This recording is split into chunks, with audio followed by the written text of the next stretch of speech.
Good morning. Oh, well, not morning in Atlanta, but happy Saturdays to all you football fans, all you Falcons fans. It is, time again for another Jackson Pigskin show. And I'm Tom Pollen. And alongside me is Wanda Weidman. She's slipping into the co-host chair today. For here on out. That's all right. I do all right. I get the words out eventually. Sometimes it takes a little while. Yeah, you get there. But as you remember, May 18th was Dave Holcomb's last show. And by the way, Kev Dog gave us an early yay. And I'm telling you, he was right on it. He was here 15 minutes before the show started. So great to see you, Kev Dog. Great to see all you fans. But May 18th was Dave Holcomb's last show. Wanted a little more time to spend with his wife and newborn son. And everybody's seen Thomas on the show. So, that's fully understood why he needed this time. So I took last Saturday off from Memorial Day holiday. And today we're ready to start a new era of the show. And we're going to be with longtime NFL writer, podcaster. She's on Our Turf Football, which is a great site. Go to and check it out. Wanda Weidman, introduce yourself. Hi. Well, thank you, Tom, for allowing me to slip into the chair. I've known Tom. I've known you for so long. You were the one that was my mentor when I first started writing for Football Nation. And that was many years ago. But with that, I got my foot in the door. And I was able to write on several sites such as Fansided, Last Words on Sports, and currently Our Turf Football. So once in a while, I'll slip into their podcast on occasions. And I'm hoping to do some writing this year as I fit it into the schedule. But when I had an opportunity to talk football, because I love football, and to slip into this chair, I just, asked my husband, hey, do you mind if I continue on with football? He goes, it's football season. Do you? So here I am.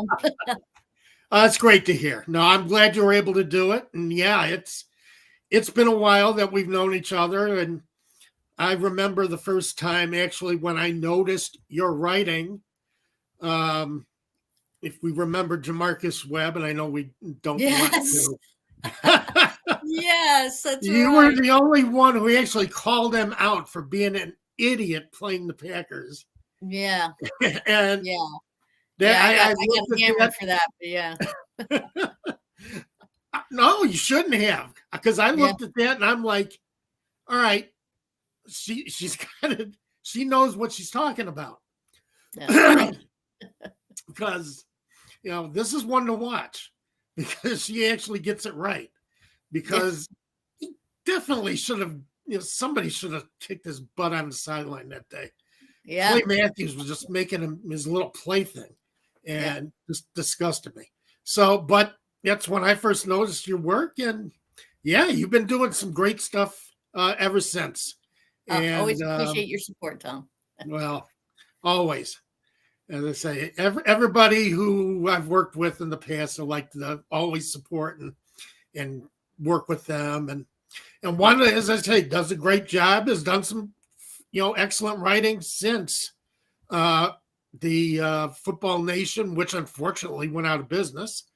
And unfortunately, my close to 300 articles that I wrote for Football Nation is now in, I don't know, digital ether, or, Yep. So are mine. Yeah, I know. But we're going to move forward today with OTA season. And I know I don't want to ignore the Falcons defense and Jimmy Lake and what he's going to try and do with this defense, because he's switching from a 4-3 base to a 3-4 base. But the news over this past week has been the quarterbacks. It's all we're hearing about.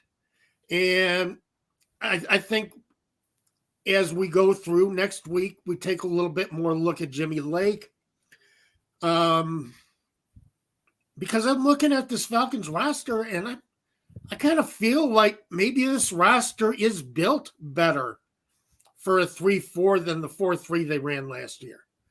So, I want to look at this a lot closer. I want to give us both a chance to look at it a lot closer. Yeah. And I'm encouraged. I'm not going to say that I think the Falcons did right by choosing Michael Penix Jr. instead of one of the edge rushers that were projected to go in the top 10 to 15. But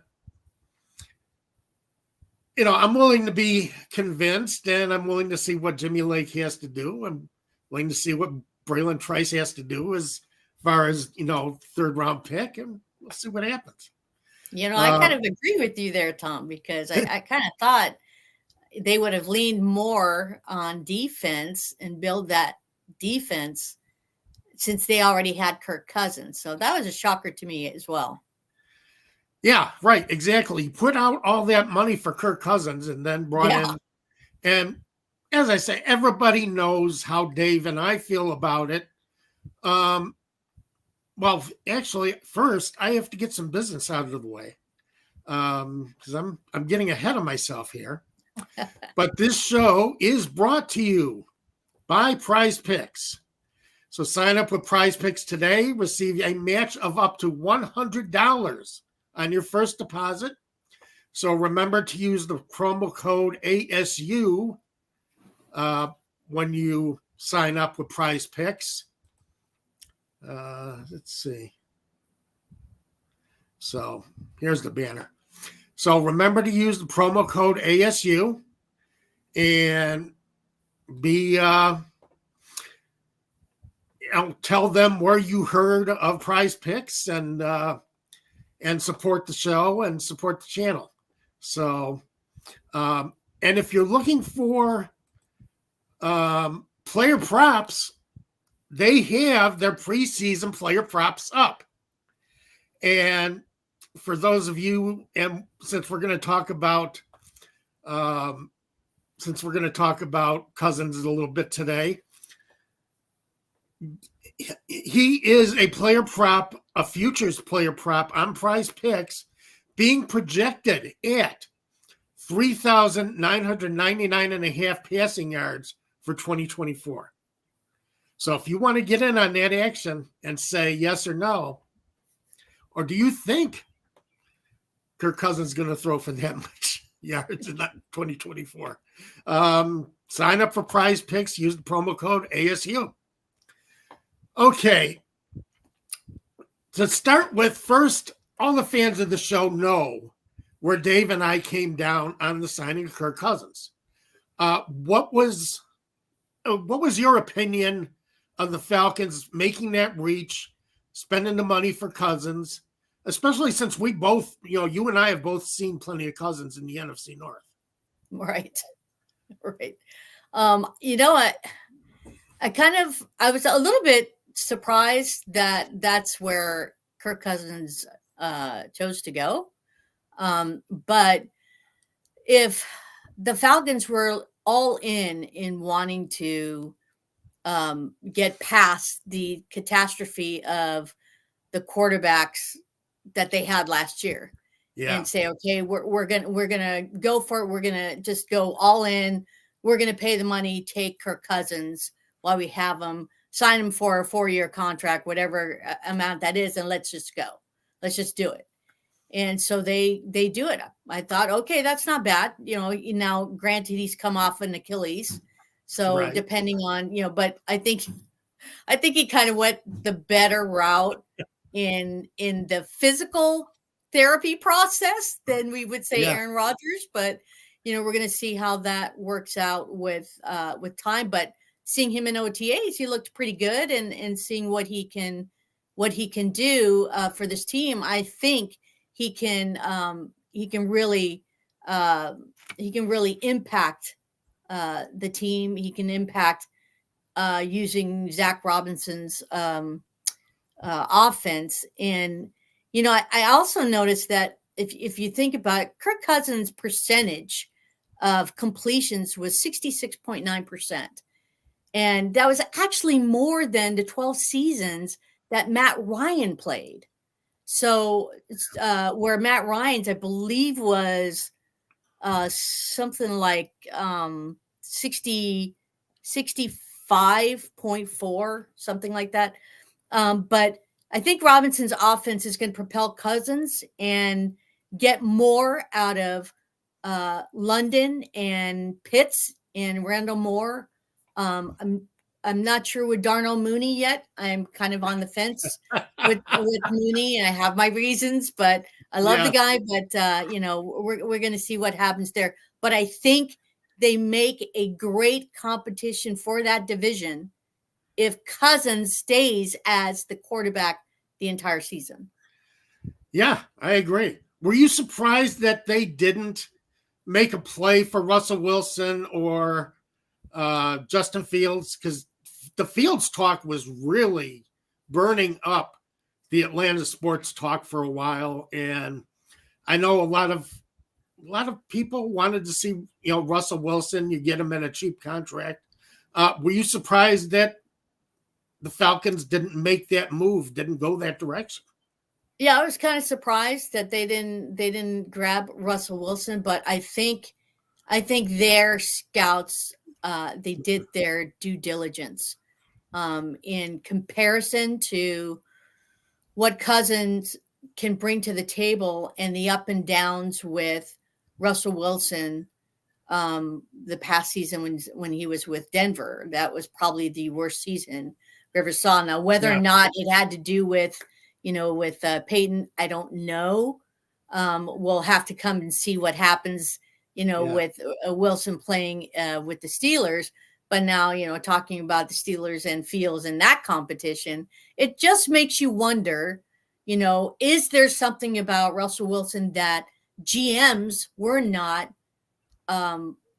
glued to, that they weren't like running and saying, yeah, we want Russell and we want to grab him. I think that's why they chose Cousins, feeling that he gave them a better chance to at least win the division and get them where they need to, instead of the unknown from the kind of play that Russell Wilson showed last season. Right. Well, see, and my case is Kirk Cousins has always shown, and he was showing last year too, early in the season before he tore his Achilles. He can make all the throws. I mean, we've seen him make all the throws. He could throw the entire route tree. There's nothing he hasn't seen as a quarterback. You can't throw anything at him on defense that he hasn't seen. Right. And he's accurate. Yeah. So, and a lot of Atlanta fans were worried about how much they paid him, how much it took to get him here. But also, was he going to be healthy? Well, I think over the past couple of weeks, we've seen what we're going to get out of Kirk Cousins, and I think he looks healthy. Yeah. He may not be fully healthy for the season yet, but he's going to be healthy enough to be the quarterback and make the throws that I think, Raheem Morris, Zach Robinson expect him to. Right. I agree. Because there's a difference in I don't know if you saw just recent video of Aaron Rodgers in OTAs, and he was having some issues with his other ankle. So that was kind of like, is there a difference in the type of intensity in rehab?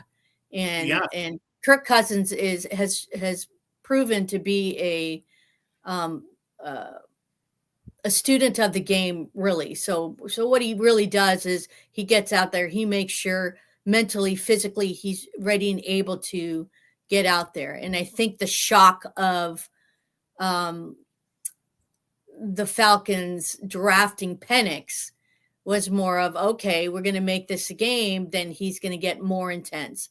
He's going to be dialed in. He's going to make sure that his mechanics are right and his footwork is right, and the strengthening of his feet are where they need to be, so that he continues and keeps his job, unless something else happens and that doesn't work out. But I think Right. I think with Cousins, he's been proven. So I think Atlanta did well there, and I know that there's some fans that weren't sure, because yes, Cousins plays well and he'll get to that divisional round, but then something happens and it collapses, and for some reason they don't finish out.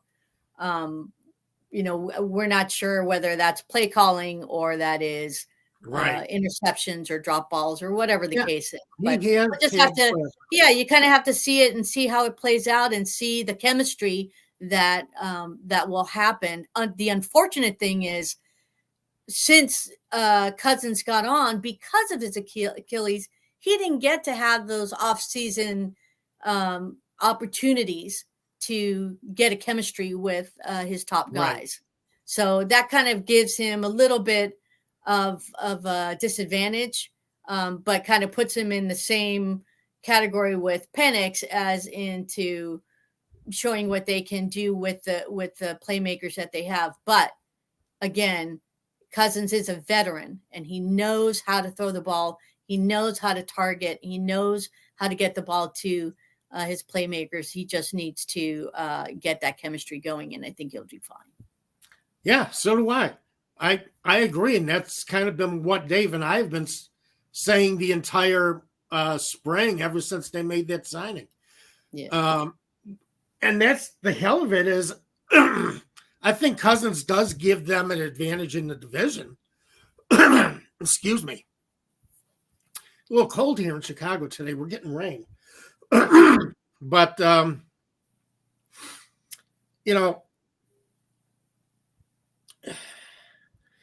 my problem is, to me, the Falcons have always been set up. They 2 years ago, when they finally got out of salary cap hell, they gave a lot of 2-year contracts to a lot of guys who contributed last year, or 3-year contracts. And to me, it was like, you now have a chance with Cousins to really make noise in the playoffs because of who you've brought in as your free agency and who now you've drafted on offense. All you need is somebody to rush the passer. And that blew me away. I did a draft show that night, and the minute the word came over that they were drafting Penix, I was just flabbergasted. Yeah. But and I do want to talk about the defense, as I say, a little bit more next week. So now Brian Friedman is one of our regular contributors to the show. He had some comments. He says, people are going to throw all over our defense as per usual. So he's not happy with the lack of the edge rusher. But he's also worried about Keith McGarry blocking Cousins' blind side. And McGarry's pass blocking has always been a problem. Yeah. Good run blocker, very established run blocker, but is slow with his feet as far as getting into pass protection. So that's one of the things, I think the Falcons have to worry about, and they might have to make an adjustment as far as how they block in the passing game to make sure that, McGarry isn't beaten. McGarry can get, Well, McGarry can get beat pretty badly. Yeah. And it's going to be interesting to see. You're right. Yeah. McGarry isn't the blind side. Matthews is the blind side. Matthews is That's left right. tackle. That's right. Oh, God. Yeah, that's what we get for having 2 weeks off. I'm telling you. You're right. McGarry is the right tackle. But still, I think that Zach Robinson will make some adjustments as far as the passing game to make sure that that isn't a problem. Brian. Yeah. So my fault, Tom.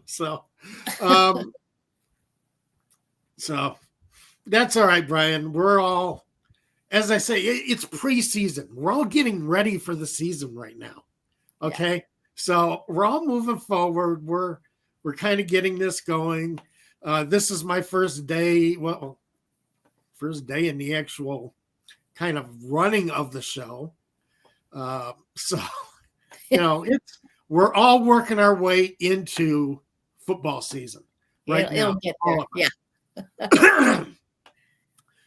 One of the fun things about these past couple of weeks is Cousins has really been showing a lot. He threw a pass to Kyle Pitts that just spread like mad on X. I still want to call it Twitter. Twitter, I know.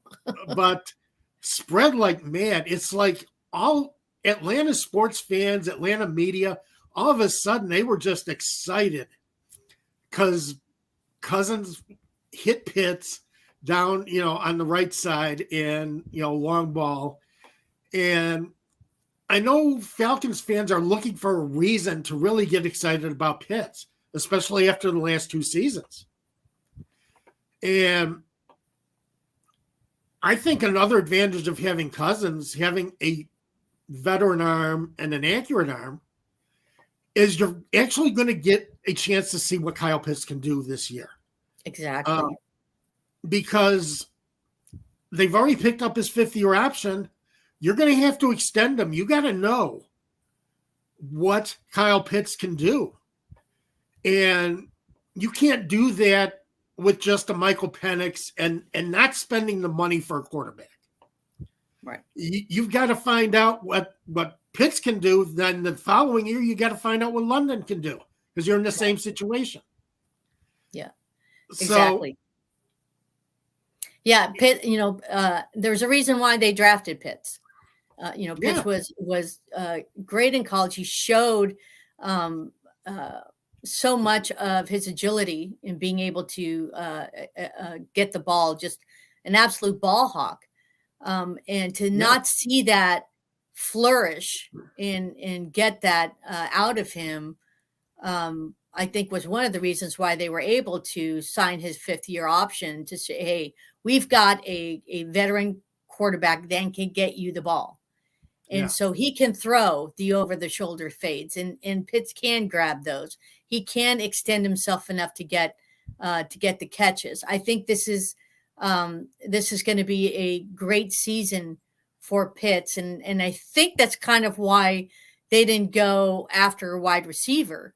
I think they're gonna utilize Pitts a lot more with London and with Moore and with Mooney.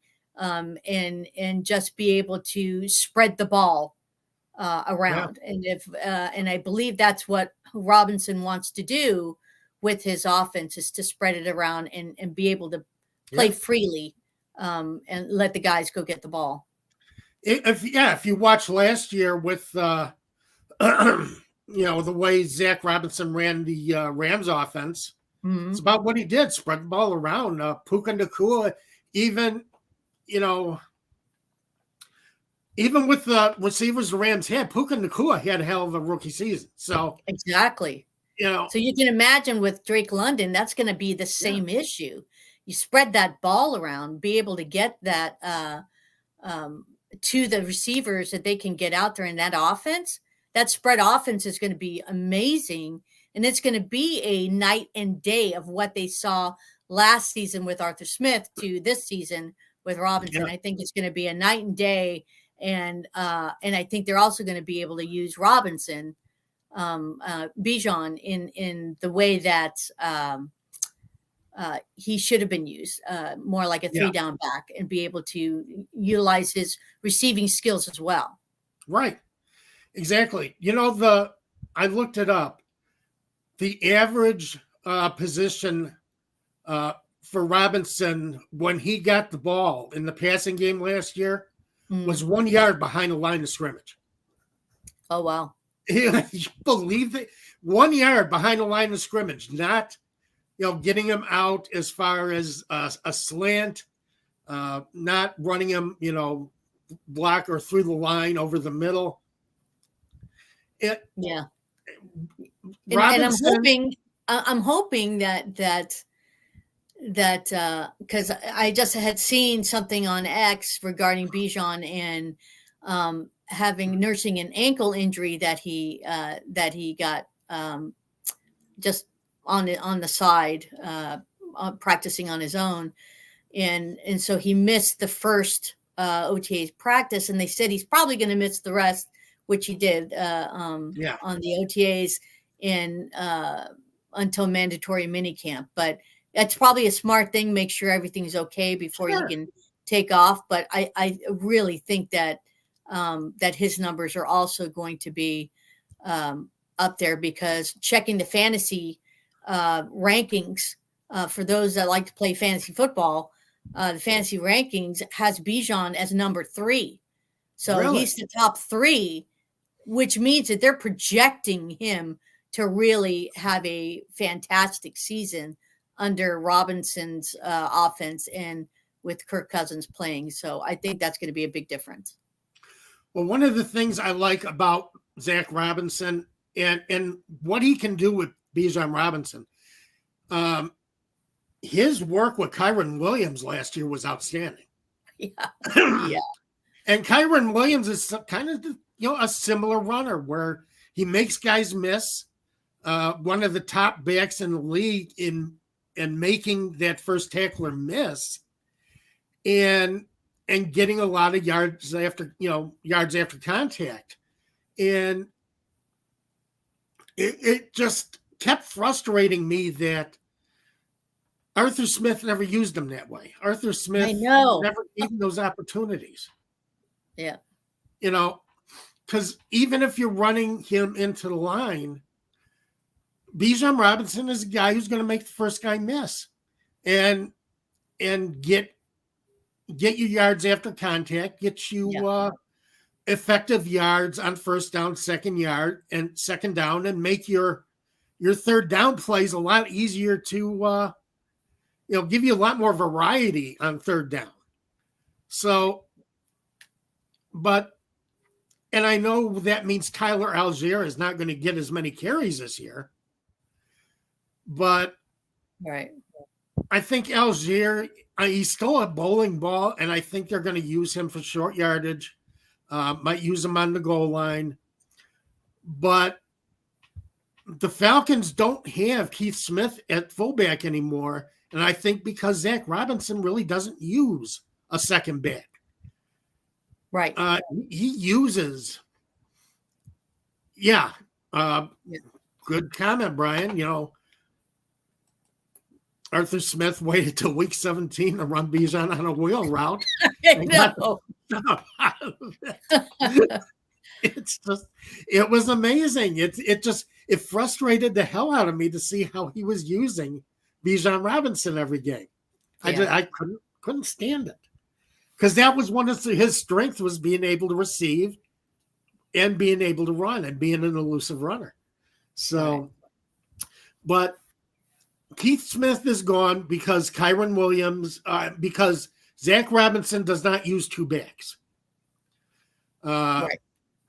So you're not going to see Tyler Algier in the backfield with Bijan Robinson as much as maybe we did last year, or see him instead of Bijan Robinson. As I say, I think Algier still has a lot of value on this team as far as picking up yards. He's tough to bring down, and does have a little bit of speed to him. He surprised me in game against the Bears last year. He broke away from the Bears DBs and scored a touchdown. I really didn't think he had that kind of speed, but Yeah, the Bears, yeah, surprising. so, but he, so I think he still has a spot on the team, but I don't think he's going to get the use that we've seen out of him. And I'm sorry to say that, but because I think Tyler Algier works hard and does everything that the Falcons have asked of him, but you drafted Bijan Robinson 8th overall. Yeah. To be your guy. Use him like he's an 8th overall pick. Yeah, exactly. So, yeah. If he's going to be your workhorse, then, don't beat him to the ground like the 49ers do with CMC, but at least, at least use him for your advantage. Because then everyone knows everyone it's just common football 101 that you use the running backs, you open up the passing game. So it gives them the opportunity, and Bijan's the guy to use. Yeah, exactly. That's why he's here. Yeah. So, but looking at how Robinson used Kyren Williams and how Kyren Williams became one of the top backs in the league last year based on how Zach Robinson, how he used him, and his use of blocking schemes to get Kyren Williams into the second tier really was effective. And I think, Falcons fans should be really enthused about what you're going to see from Bijan Robinson this year. Yeah. I'm looking forward to it. Me too. So, looking at OTAs, though, overall, for a minute, taking the focus off the Falcons, I've been reading things about all our new rookie quarterbacks and a lot of the quarterbacks around the league. And, boy, aren't they great? Yeah. They're all Hall of Famers. These guys are fantastic. Yeah. It's just until they face the oncoming freight trains from these different defenses, I think is a different. They either the game is going to be too slow for them or come too quick for them. It's going to be quite an adjustment, and they're not going to taste that so much in preseason unless they're always playing the ones. They're going to be playing the 2s and 3s in defense, so they're not totally going to get too much of that, and your young rookies are going to get a chance to throw the ball. They're going to look fantastic. They're going to look great until they're put out there in real time, big man football. That it's gonna change. Let's see how they do when half a ton of defensive linemen is running after them, and exactly how that works. But the thing is, you got a lot of buy-in. A lot of people are talking very high about the quarterbacks, and I agree with you. Caleb Williams, Jaden Daniels are going into the season as starters, and they are going to be facing ones in the preseason. So we're going to have a better look at Jaden Daniels and Caleb Williams. But the rest of these guys are going to be playing 2s. Yeah, and there's not much else you can do with it. You're not going to be able to evaluate them. Yep. Yeah, so, exactly. But one of the things, it seems like veterans have been really talking up these young quarterbacks around the league. Mm-hmm. Caleb Williams has been getting a lot of high talk, from DJ Moore, who finished last year saying he wanted Justin Fields back as his quarterback. Right. And now saying that we are going to, travel through hell with Caleb Williams. He's our guy. Um, Right. you know, and I've seen a lot of other veterans on other teams talking about their young quarterbacks. What else do you expect them to say, though? I know. I know. But I think with DJ, it's interesting is um he developed a very close relationship with Justin Fields. Yes. And he can't there's no way that DJ can talk bad about Justin because Justin got him a 1,000 plus yard season. Yes. So Sure he was did. able to have some, he got some fantastic catch reels, that are in top 100, best plays of 2023. So he can't talk bad about him.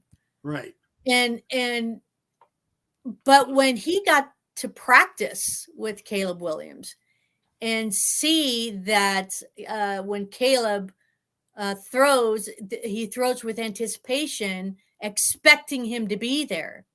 That just lit up DJ in a different way.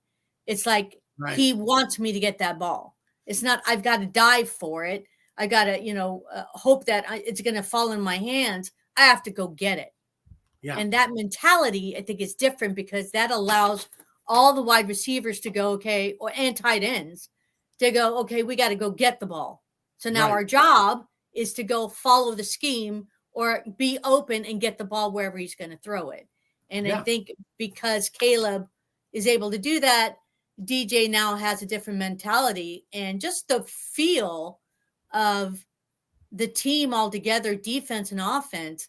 I think DJ is now believing that Caleb can get them to the promised land and be able to, get into the postseason at Yeah. least.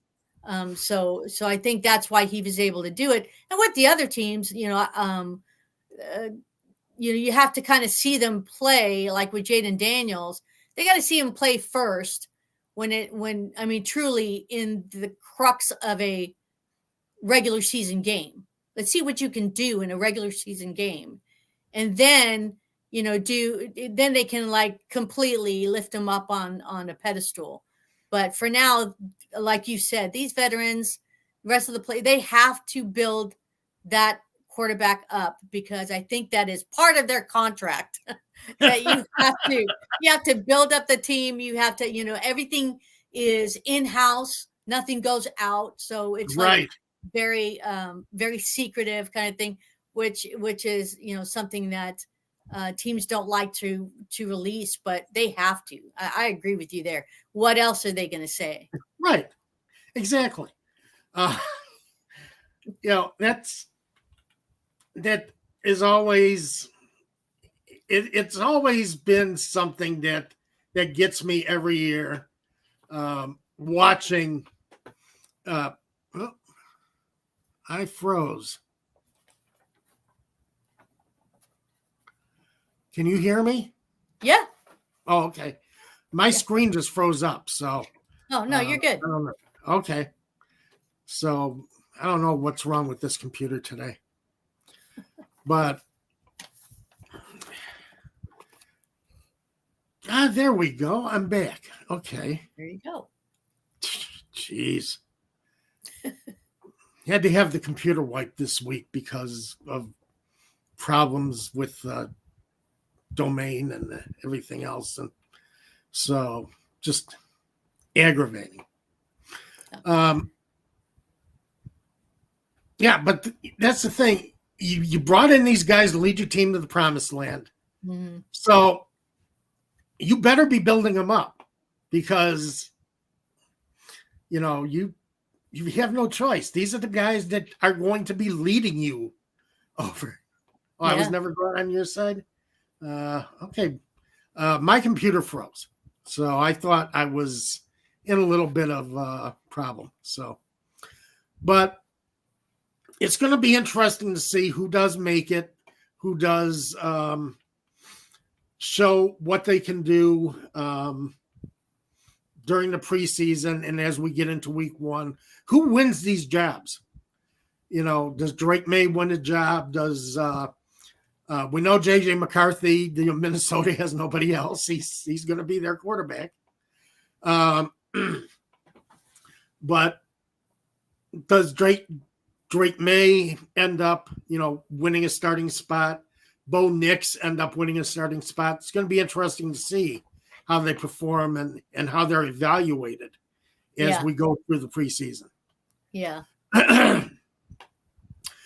One of the things that was announced last week, and interesting because this team has been trying to avoid, they have done everything possible to avoid Hard Knocks, but the Chicago Bears are going to be on Hard Knocks for their preseason. So, and I guess after I've seen Matt Eberflus talk about it and say, oh, we're fine with it. We've got these guys going through the building. We're confident in our guys. He's saying all the things that you expect him to say.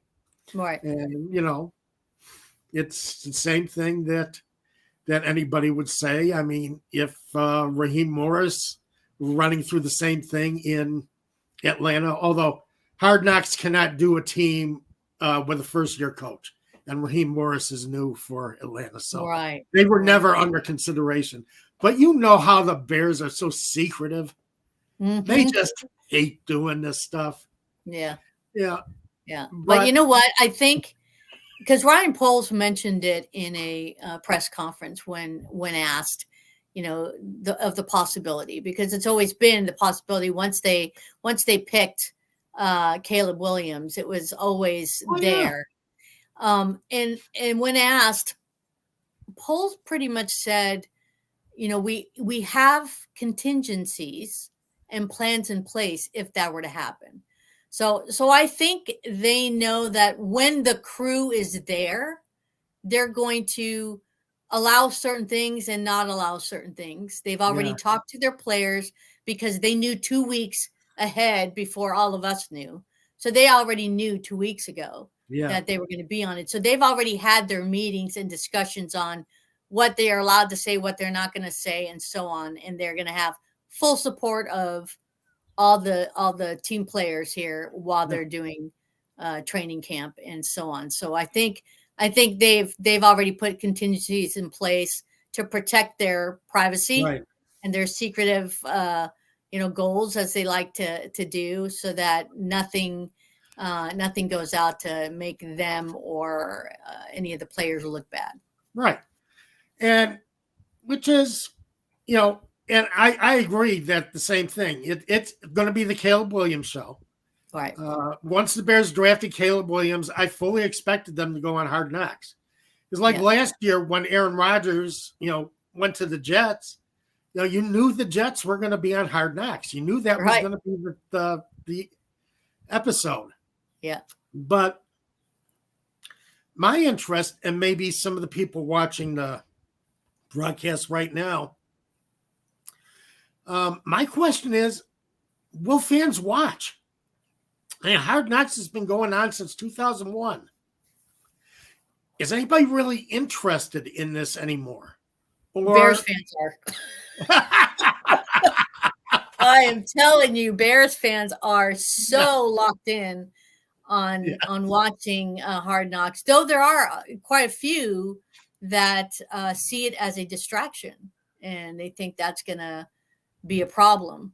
So you have maybe a 50-50 base that will, they're going to watch anyways. Yes. But I think half of them disagree that it's going to be a distraction against a team that they believe, because of Williams, they're going to be in playoff contention. Right. But at the end of the day, you got to see what happens when regular season starts. But I think it'll be, I'm going to watch it. I've always been a fan of Hard Knocks, so I've watched quite a few of them, and I think it's going to be interesting, especially being how secretive the Bears are. That's kind of what I'm looking for, to see what they release and what they don't. What slips out? Yeah, exactly. I only watched one. I only watched the initial episode last year with Aaron Rodgers. Mm. I thought it would interest me more, and it just didn't. It didn't Yeah. catch my attention. Yeah. And part of it was Rodgers. I mean, Yeah, to be exactly. honest, part of it was Rodgers. But I don't know. The Jets overall didn't interest me because I see Rodgers as an old quarterback and a guy who's probably on the downside of his career, and he can talk as big as he wants, but I don't think we're going to see much more out of Aaron Rodgers this year, out of the Jets than they did last year. The NFL does because they scheduled him for 6 primetime games. But I watched it once. Well, one of the things that got under my skin and always does is Leif Schreiber is the narrator for Hard Knocks. Right. And Rodgers kept talking about how couldn't wait to meet the voice of God for NFL football. Leif Schreiber is not the voice of God for NFL football. No. John Facenda is the voice of God, will always be the voice of God from the start of NFL films until he died. Just kept repeating that the entire first episode. I'm like, I don't want to hear Aaron Rodgers talking about, other things. I want to see training camp. I want to see how things are going. Then they're goofing around with his no-look passes and who can do the best no-look pass. And I'm like, now, aren't you guys supposed to be getting ready for the season? It frustrated me just to watch the Jets and watch them led by Aaron Rodgers. And well, I think a lot of that had to do with the fact that they were already in contract to do the Hard Knocks. And then when Rodgers played the first game and the Achilles issue, that kind of ruined their whole plan of where they were going to go with the show. They really didn't have much to go because it was supposed to be just this buildup of Rodgers on the field and bringing the Jets to the winning season, and all this just didn't play out. And so they were trying to show, here is this vet that's going to somehow direct Zach Wilson into being that quarterback that he was supposedly drafted to be, and none of that played out well whatsoever. So it wasn't their best. Obviously, wasn't their best. If you go to NFL Plus to go see, Hard Knocks, they're showing the Detroit Lions previous season. So it was like, they're not showing the Jets whatsoever. It's the Lions. So it just shows you that they were looking. They really wanted a fantastic build-up season with Rodgers as the quarterback, and then when he went down, it just ruined the whole dynamic of what they were looking for. So it was kind of a flop for Hard Knocks. So here now, we've got something that's going to totally build and shoot Hard Knocks back where it needs to be. We'll go with the Bears. They're, everybody's talking about them. They've got the number 1 pick. They had 2 number 1 picks, number 1 wide receiver, or number 2, I guess, because they wanted Harrison as number 1. But the fact that because of Atlanta picking Penix, that's Bears how got Roma Tuesday. That's how they got him. So it was they saw, okay, this is going to be a dynamic show to have, and the Bears are number 1. We're just going to go for them, and that's it. And so that's now what everyone's going to be tuned in to see. Okay, let's see what the Bears are going to show, their ups and downs, and kind of make it that way. And I think they purposely, obviously, everything is orchestrated, no matter how you look at it. It's still a TV show, so they're going to orchestrate some things to make them look bad, to make it look good, just for entertainment purposes. That's the whole drive of these shows. And then when you watch a regular season game and you see the outcome then it's a different story.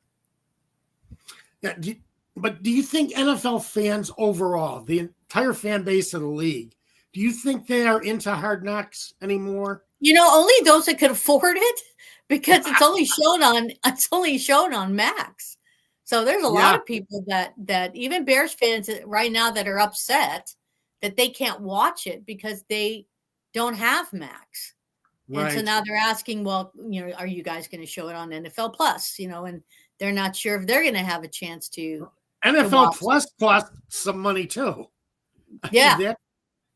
yeah, So it's interesting because you're not getting this show cheap. right. So your average fan really doesn't get a chance, other than the hype, to see Yeah, who's going to host this show. The average fan really doesn't get a good look at this as yeah, far as the show itself. yeah, You know, you get a few things on social media, but other than that, that's about it. And that's yeah. why I wonder how much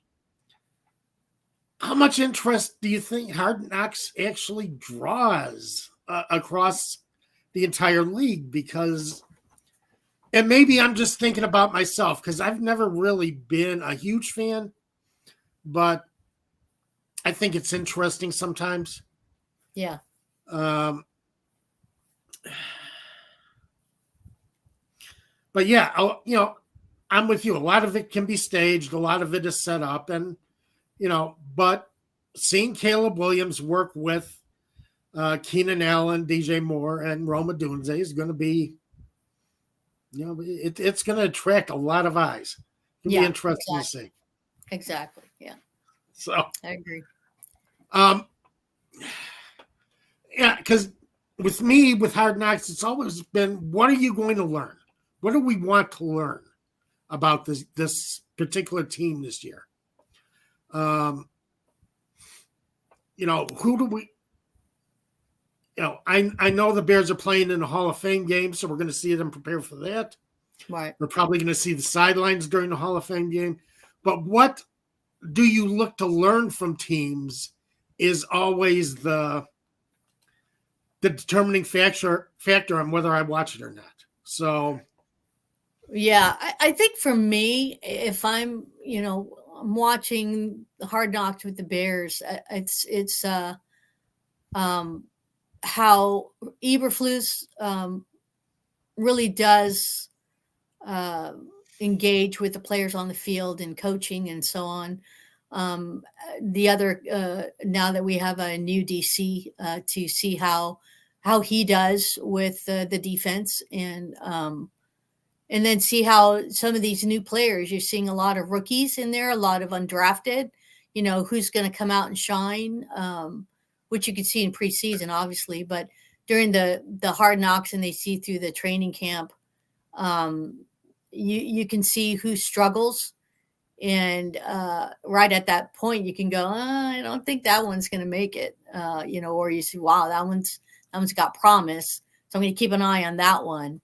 And then to see, how much of that brotherhood and camaraderie they're going to have into building this team as they continue to tell everyone that there's something special going on. There's something brewing at Hallis Hall, and they all want to know what's going on. So I think those are key things that I would, as a fan, and of both, football and Hard Knocks, to see how they're going to play out.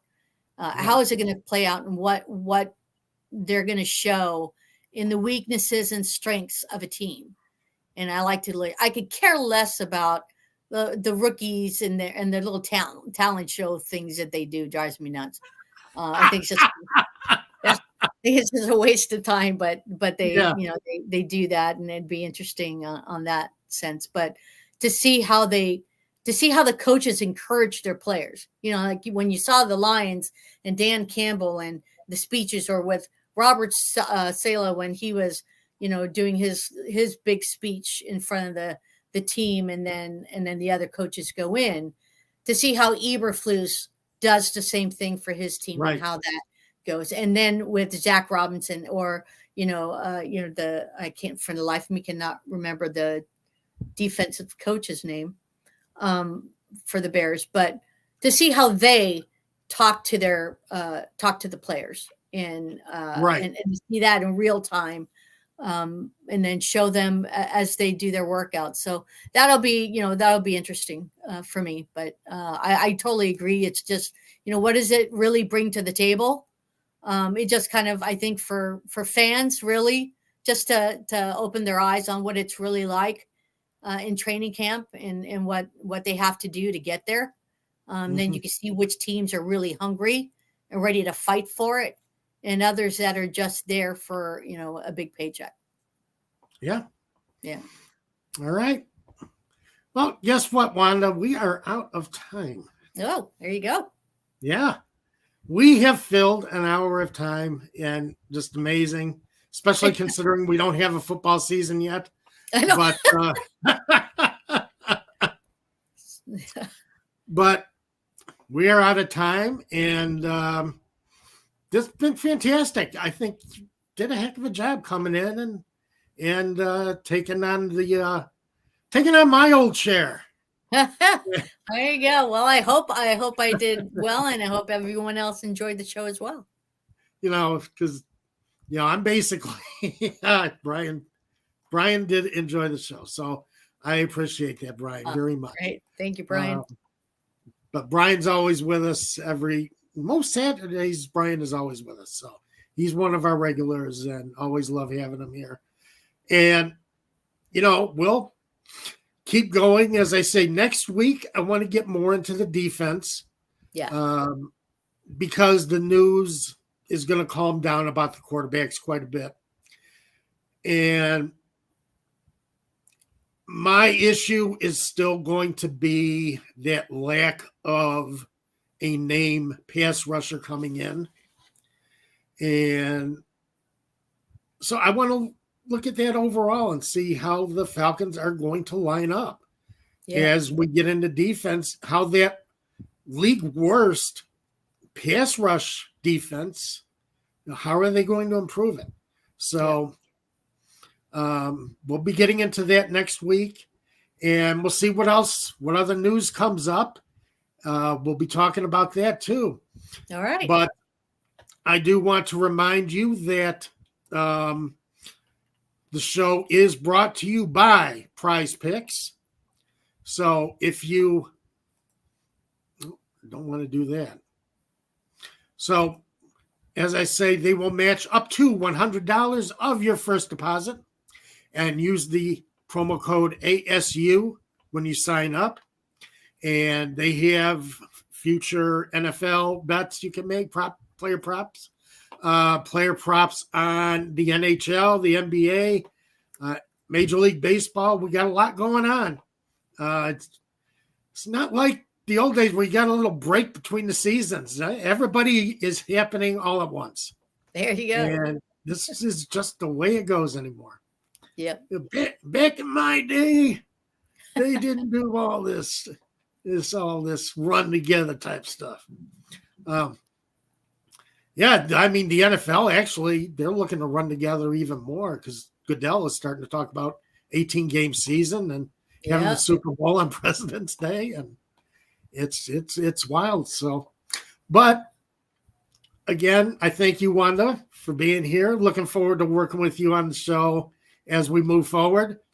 Want to thank the fans for spending a part of your Saturday with us. I always appreciate it. That you take time out of your day to watch us and listen to what we have to say. And same for everybody who watches the replay during the week. Very much appreciate you being here. You can catch, as I said, before we go, subscribe to Atlanta Sports Unlimited. Like the show. We hope we get a lot of thumbs up on the show. You can get me on X at TJ Pollen. Wanda, what's your X again? It's at Wanda W. 63. Wanda W63. So Yeah. that's it. We will talk to you next week. Everybody have a great week. All right. Bye, guys. We'll see you next week.